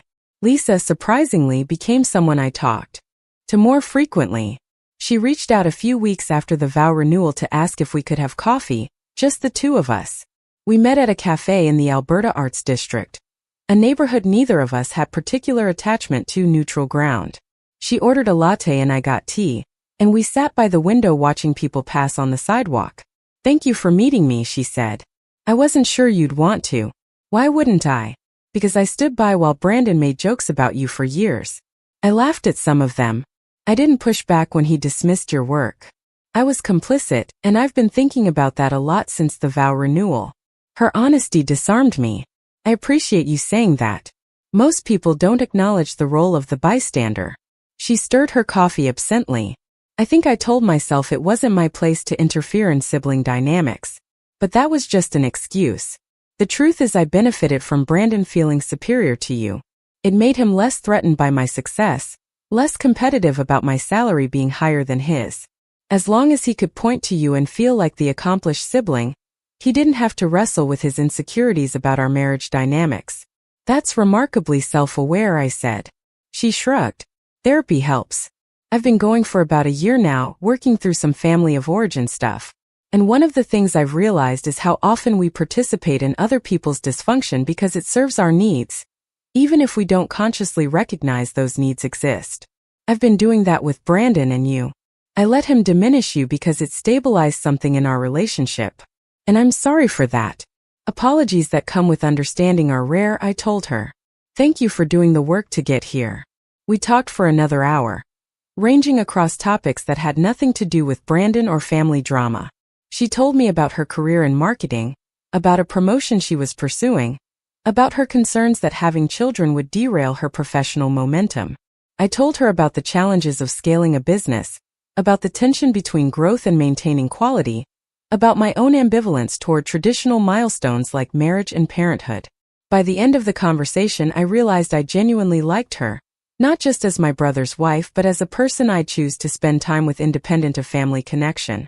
We made plans to have coffee again the following month, and this time it felt like a real friendship forming rather than an obligation being fulfilled. Rachel noticed the changes in my family dynamics and offered wry commentary throughout. "So let me get this straight," she said one afternoon while we reviewed quarterly financials in my office. "Your family spent 5 years ignoring your success. You publicly revealed said success in the most dramatic fashion possible. And now they're acting like attentive relatives who've supported you all along?" "It's not quite that simple," I protested. "It's exactly that simple," she countered. "They're rewriting the narrative to make themselves comfortable. The question is whether you're going to let them." "I don't think it's about letting them," I said slowly. "I think it's about deciding what I need going forward. If they're making genuine effort to see me differently, does it matter that it took a crisis to get here?" Rachel considered this. "I suppose it depends on whether the change is sustainable or performative. Time will tell," I agreed. "But in the meantime, I'm choosing to accept the effort at face value and see what develops."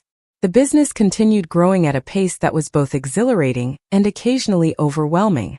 We booked the Evergreen Estate solid for the next 2 years, with a waiting list that stretched beyond that. Our other 2 venues maintained similar occupancy rates, and we started receiving inquiries about expansion into other cities. Seattle was the obvious next target, a market that had strong demand for luxury event spaces and enough geographic proximity to Portland that we could maintain quality control without establishing an entirely separate operation. Rachel and I spent hours debating the timing, the capital requirements, the operational challenges.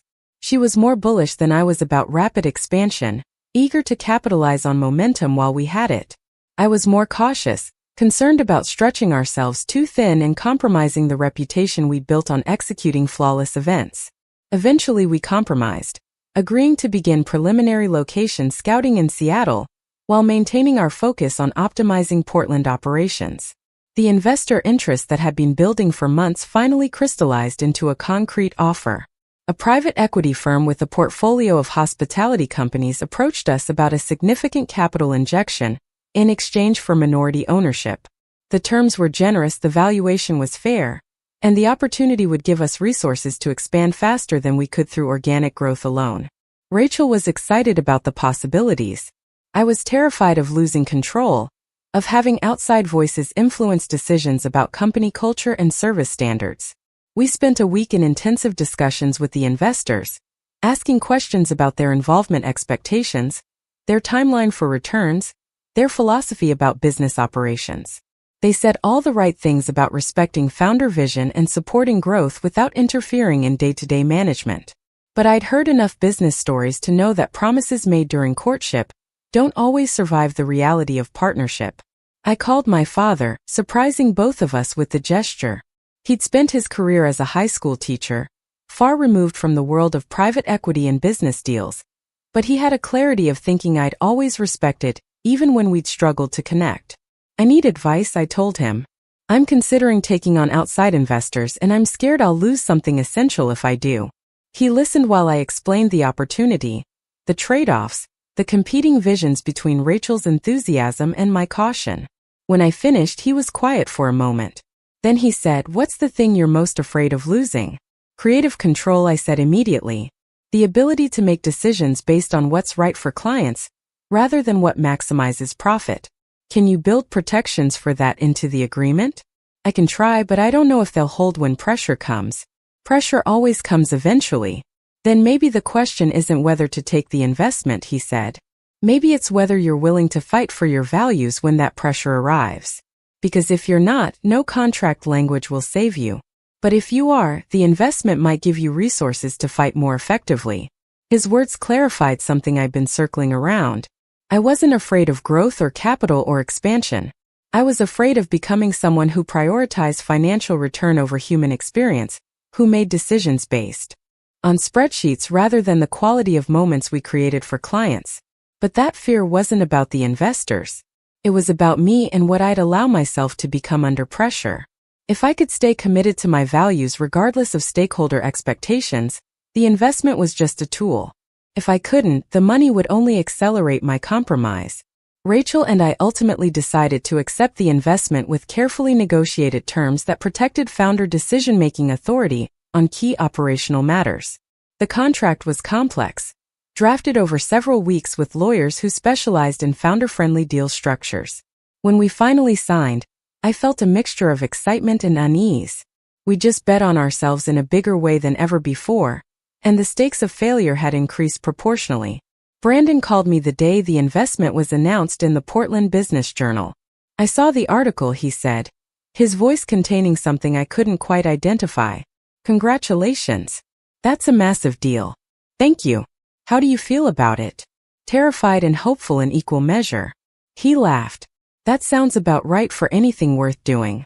We talked for a few minutes about the details of the deal, and I realized this was the first time Brandon had asked substantive questions about my business without any undertone of skepticism or condescension. He was engaging with genuine curiosity, treating me as a peer rather than a project. The shift was subtle but unmistakable. Near the end of the conversation, he said, "I've been thinking about something. About how I've approached my own career, my own definition of success. And I'm realizing I've been chasing external validation more than internal satisfaction. Watching you build something that matters to you, that's aligned with your values, it's making me question whether I've been measuring the right things." "That's a hard question to sit with," I said. "Yeah, but I think it's a necessary one." We ended the call with plans to have dinner the following week, just the two of us, something we hadn't done in years. I hung up feeling hopeful that maybe we were finally building a relationship based on who we actually were rather than the roles we'd been assigned. Summer turned to fall, and the investment capital allowed us to begin serious work on the Seattle expansion. We identified a property in Queen Anne, a historic mansion that had been operating as an unsuccessful restaurant and needed significant renovation to transform into an event venue. The bones were good, the location was ideal, and the price was just within our budget if we were willing to take on substantial construction risk. Rachel and I made probably a dozen trips to Seattle over 2 months, meeting with contractors, architects, city planning officials, anyone whose approval or expertise we needed to make the project viable. The process was exhausting and exhilarating, forcing us to make hundreds of decisions about design, functionality, budget allocation. Every choice felt weighted with consequence. Were we maintaining the standards that had made us successful in Portland, or were we compromising in ways that would undermine our reputation? My mother surprised me by asking if she could visit the Seattle property during one of our trips. "I'm curious to see what you're building," she said, "and I'd like to spend some time with you outside of family obligations." We drove up together on a gray October morning, rain threatening but never quite materializing.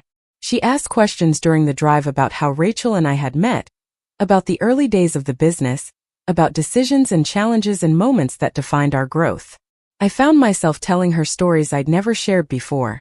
Not because she'd never asked, but because I'd assumed she wouldn't understand or care. Her questions suggested otherwise. She was genuinely interested, leaning into details, laughing at the absurd situations we'd navigated, asking follow-up questions that indicated she was tracking the emotional journey as much as the business mechanics. When we arrived at the Seattle property, I walked her through the space, describing our vision for each room, explaining how we plan to balance historic preservation with modern functionality. She listened carefully, occasionally touching architectural details with an appreciative hand. At one point, standing in what would become the main event hall, she said, "I'm sorry I didn't see this sooner. What you've built. What you're building. I was so focused on wanting you to be safe that I couldn't recognize you were already creating something extraordinary. I don't need you to apologize anymore," I told her. "I just need you to keep showing up. Keep asking questions. Keep seeing me as I actually am rather than who you worried I might become." "I can do that," she said. "I want to do that." We spent the rest of the afternoon walking through the property, and I felt something that had been tense between us for years finally begin to relax. The holidays arrived with their usual mixture of obligation and anticipation. Thanksgiving at my parents' house felt different this year, the atmosphere lighter somehow, less burdened by unspoken resentments. Brandon and I didn't perform our old roles of successful sibling and struggling sibling. We just existed as two adults with complicated careers and evolving perspectives on what mattered. Lisa and I had become genuinely close, texting regularly about everything from work frustrations to book recommendations. She'd become someone I trusted, someone whose judgment I valued independent of her connection to my brother.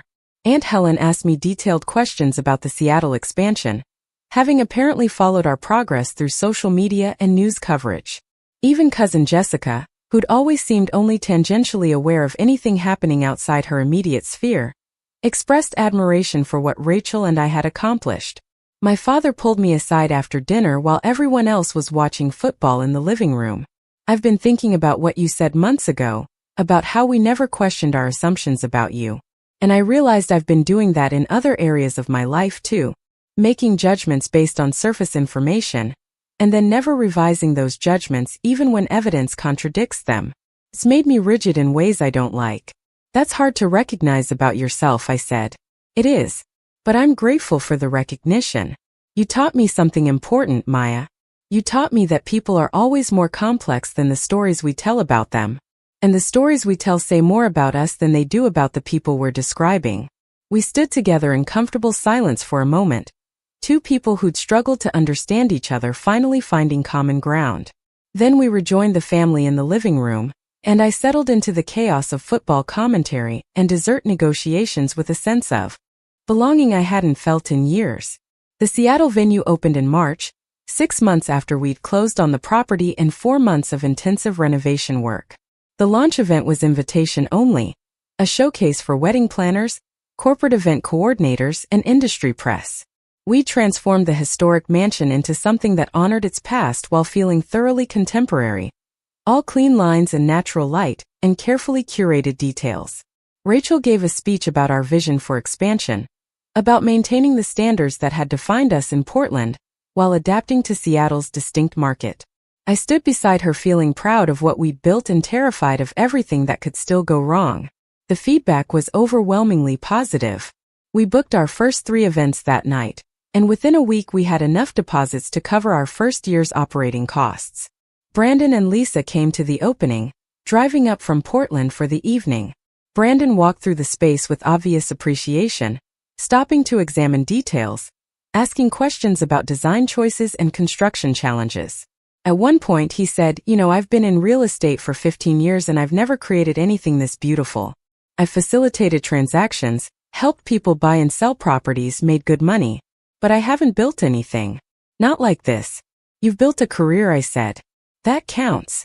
"Maybe. But it's made me think about what I want the second half of my professional life to look like. Whether there's something more meaningful I could be doing." "That's a good question to be asking." Lisa joined us, and the 3 of us stood together looking out the windows at the Seattle skyline.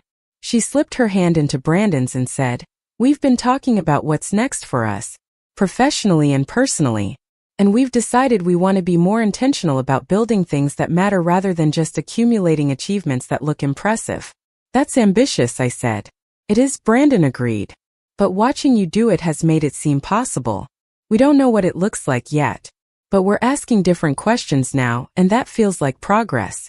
Spring brought sustained growth and the kind of operational challenges that come with success. We were fully booked across all 4 venues, turning away potential clients, building waiting lists that stretched years into the future. The team had grown to 45 people, and managing that many employees required systems and structures we'd never needed when we were smaller. Rachel thrived in the complexity, creating training programs and operational protocols that maintained quality while allowing for scale.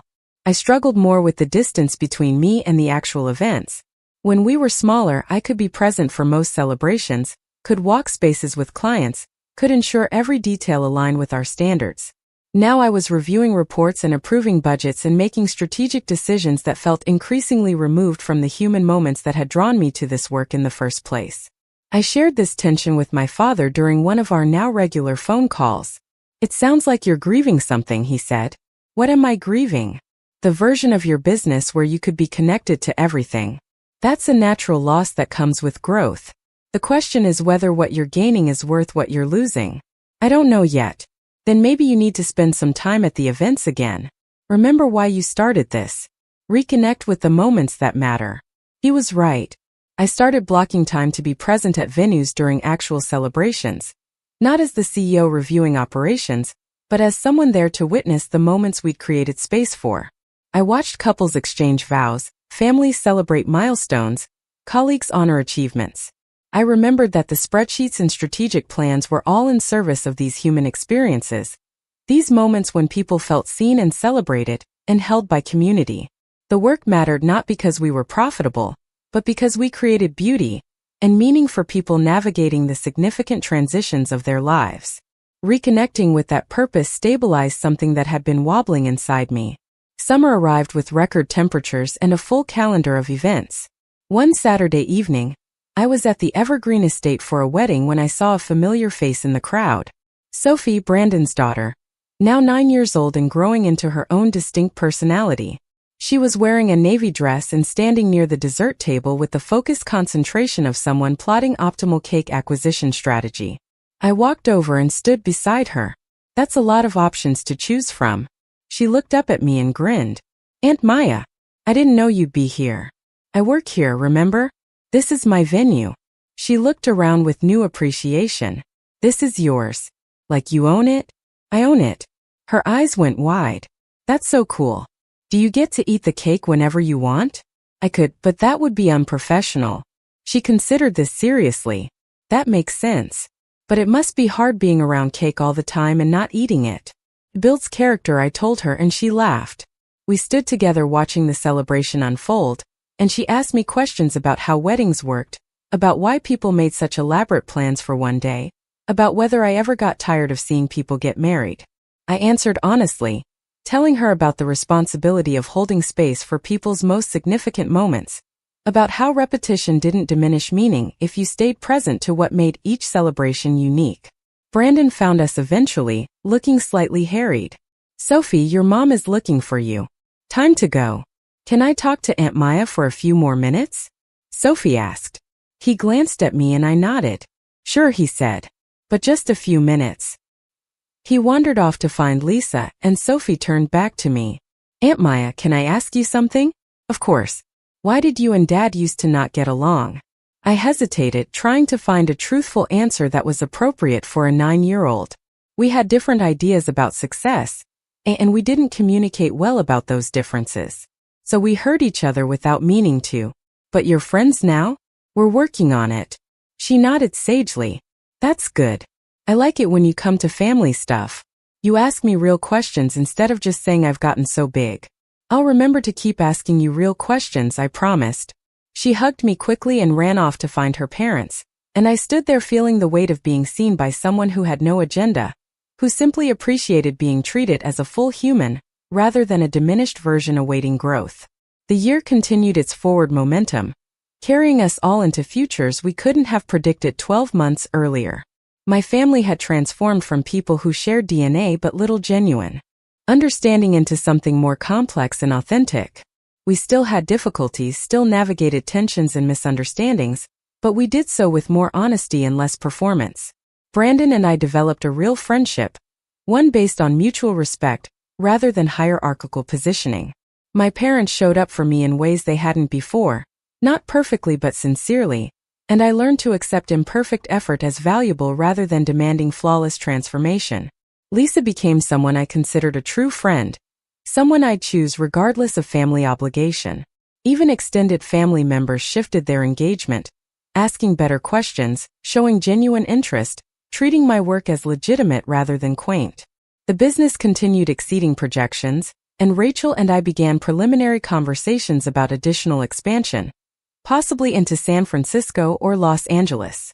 The investor relationship had proven productive, providing capital and strategic guidance without the interference I'd feared. Our team was strong, our reputation was solid, and our calendar was full years in advance.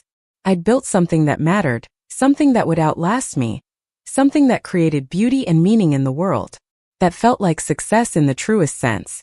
Not because others recognized it, though that validation was gratifying, but because it aligned with my values and allowed me to contribute something worthwhile to the world. I'd stopped measuring myself against Brandon's achievements or my parents' expectations. I'd stopped needing anyone's permission to claim my own success. I'd learned to be visible without apology, to take up space without shrinking, to build without waiting for approval. Those lessons extended beyond business into every area of my life, shaping how I showed up in relationships, how I advocated for myself, how I moved through the world. On a quiet Tuesday evening in late autumn, almost 18 months after the vow renewal that had changed everything, I sat in my apartment looking out at the city lights and thinking about the journey from invisible to seen. It hadn't been linear or simple. There had been pain and confrontation and difficult conversations that left everyone uncomfortable. But there had also been growth and understanding and the slow building of something more authentic than what had existed before. My phone buzzed with a text from Brandon. Just wanted to say I'm proud of you. Not for the business stuff, though that's impressive. For being brave enough to demand we see you. That changed all of us for the better. I read the message twice, feeling the weight of recognition from someone who'd spent years looking past me. Then I typed back a simple response. Thank you. That means more than you know.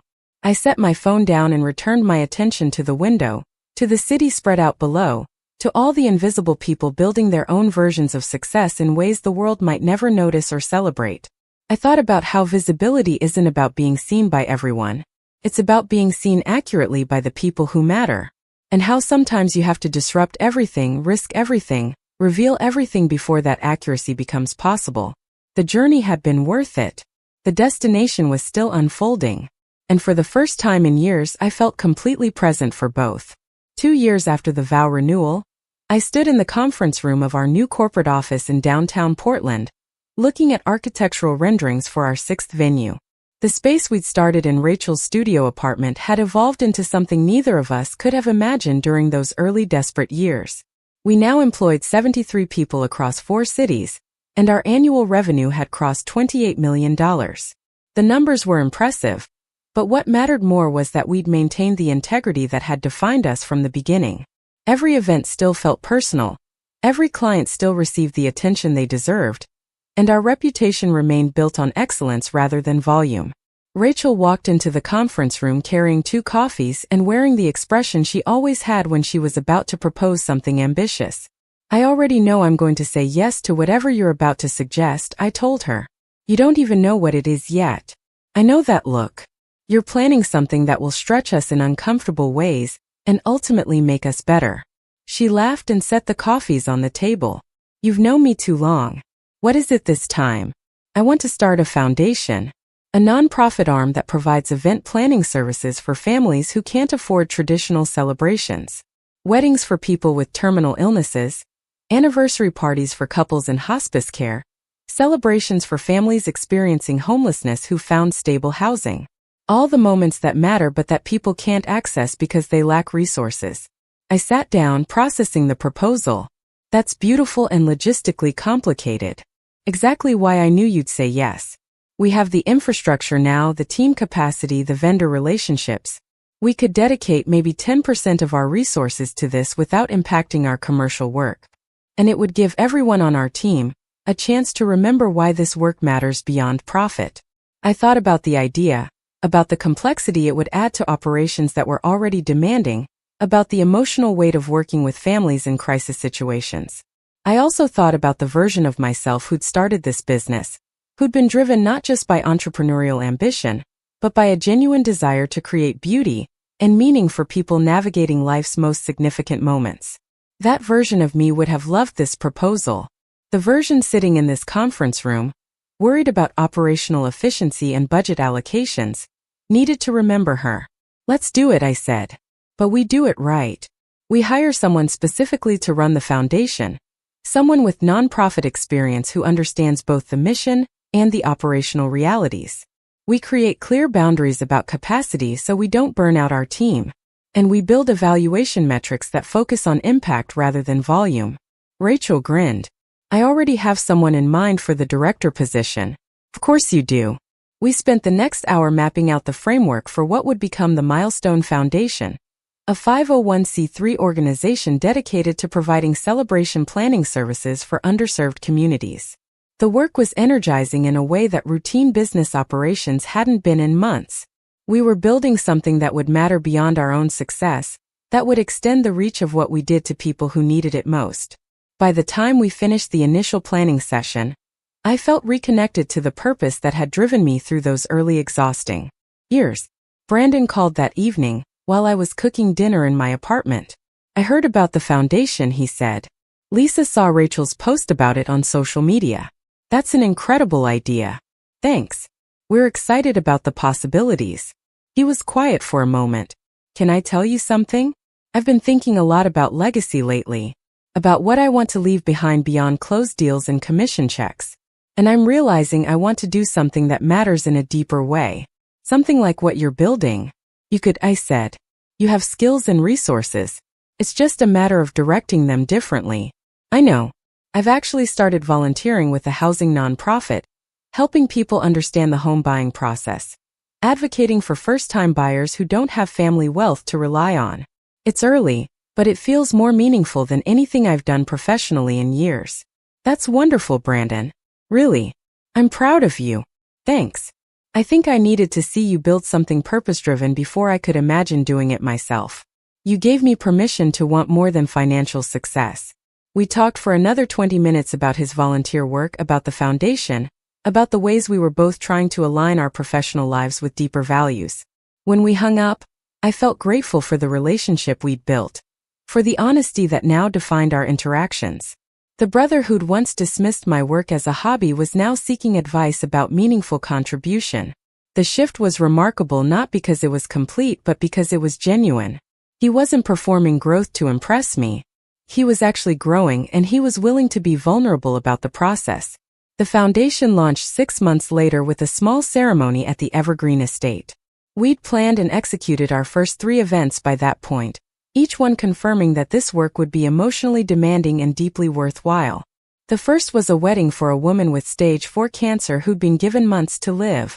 She wanted to marry her partner of 15 years before she died, wanted their children to have the memory of their parents' commitment ceremony. We created something beautiful and intimate, something that honored the joy and the grief existing simultaneously. The woman cried through the entire ceremony, not from sadness but from the overwhelming experience of being seen and celebrated in the midst of terminal illness. That event reminded me why I'd started doing this work in the first place. Not for profit or recognition, but for the privilege of holding space for people's most vulnerable moments. My parents attended the foundation launch, along with most of my extended family. My mother gave a short speech about watching me build something that combined business acumen with compassion, about learning from my example that success could look many different ways. My father stood beside her looking proud in the quiet way he had, and I felt the full weight of their recognition. It had taken years to get here, required confrontation and honesty, and a willingness from all of us to change. But we'd arrived at something real. They saw me now. They understood what I'd built and why it mattered. That understanding felt like a gift I'd stopped expecting to receive. Sophie approached me during the reception that followed the ceremony. She was 11 now, taller and more confident than she'd been 2 years earlier. "Aunt Maya, I've been thinking about what I want to do when I grow up." "Yeah, what are you considering?" "I think I want to do something like what you do. Not exactly the same, but something that helps people celebrate important moments." "That sounds wonderful. What draws you to that?" She thought carefully about her answer. "I like how you make people feel like their lives matter. Like their happiness is important enough to plan for. That seems like good work to do." I felt tears threatening and blinked them back. "That's exactly what it is, Sophie. Good work that reminds people their lives matter. If you want to do something like that, I think you'd be excellent at it." She beamed at me and ran off to join some cousins, and I stood there feeling the profound responsibility of being seen by someone at the beginning of imagining her future. The example I set, the work I did, it rippled outward in ways I couldn't always track or measure. That 11-year-old was watching, learning, forming ideas about what was possible. I needed to remember that when the work got hard or tedious or overwhelming. The years that followed brought continued growth and the inevitable challenges that accompany sustained success. We expanded into 2 more cities, bringing our total venue count to 8 properties across the West Coast. The team grew to over 100 people, and managing that scale required systems and leadership development that pushed both Rachel and me beyond our comfort zones. We made mistakes, misjudged hires, launched initiatives that failed and had to be restructured. But we also created something enduring, something that employed people well, served clients beautifully, and contributed meaningfully to communities through our foundation work. The business became something bigger than either of us, an entity with its own momentum and identity. My relationship with my family continued evolving in ways that felt sustainable rather than perfect. Brandon and I talked regularly, sometimes about business but increasingly about life beyond work, about parenting and marriage and the ways we were both trying to become better versions of ourselves. My parents visited venues regularly, attending events occasionally, showing genuine interest in the work we did. My mother volunteered with the foundation, helping coordinate logistics for celebration events, bringing her organizational skills and emotional intelligence to work that mattered deeply. She was good at it, and watching her find purpose in supporting what I'd built created a full-circle moment I hadn't anticipated. The woman who'd once worried I was wasting my potential was now actively participating in the realization of that potential. Lisa and I remained close friends, our relationship deepening into something that felt separate from family obligation. She changed careers during this period, leaving her marketing position to start her own consulting firm, focused on helping women negotiate salaries and advocate for themselves in professional settings. I watched her build something from scratch, navigating the fear and uncertainty that comes with entrepreneurship, and I tried to be for her what I'd wished someone had been for me during those early years. A believer, a supporter, someone who saw the potential before the results were visible. She thrived in the new work, finding alignment between her skills and her values in ways her previous career hadn't provided. We celebrated her first major client contract together, and she told me that watching me build milestone events had given her permission to imagine something different for herself. On a cold December evening, 5 years after the vow renewal that had changed everything, my entire family gathered at the Evergreen Estate for an early holiday celebration. It wasn't anyone's birthday or anniversary, just a chance to be together in a space that had become significant to all of us. We ate catered food from one of our preferred vendors, drank wine, told stories, and existed together in a way that felt easy rather than obligated. At one point, Brandon raised his glass and said he wanted to make a toast. We all turned toward him, and he looked directly at me. 5 years ago, I stood in this space and publicly acknowledged that my sister owned the venue where I was renewing my vows. That acknowledgement was one of the hardest and most important things I've ever done. It forced me to confront my own arrogance and the ways I'd underestimated someone I should have been celebrating. Since then, I've watched Maya build something extraordinary. Not just a business, though the business is impressive, but a model for how to live with integrity, how to align work with values, how to be successful without compromising the things that matter most. She's taught all of us, whether we wanted to learn or not, that visibility requires courage, and that being truly seen is worth the discomfort of revelation. So this toast is simple. To Maya, for building something beautiful, for demanding we see you, and for showing us all what's possible when you refuse to shrink. Everyone raised their glasses, and I felt the familiar tightness in my chest that comes with being recognized in exactly the way you've longed for. "Thank you," I said quietly, not trusting myself to say more without crying. We drank together, and the evening continued in its warm, chaotic way. Later, standing alone in the garden where Brandon had renewed his vows 5 years earlier, I thought about everything that had changed. The business had grown beyond anything I'd imagined during those early desperate years. My family had transformed from people who fundamentally misunderstood me into people who actively supported and celebrated what I was building. I'd learned to be visible without apology, to claim my success without diminishing it, to take up space in rooms that had once made me feel small. The journey had been worth every uncomfortable moment, every difficult conversation, every risk I'd taken in revealing who I actually was. Because on the other side of all that discomfort was something I'd stopped believing possible. I was fully seen, accurately known, and genuinely celebrated by the people who mattered most. That felt like the truest definition of success I'd ever encountered. Up next, you've got 2 more standout stories right on your screen. If this one hit the mark, you won't want to pass these up. Just click and check them out.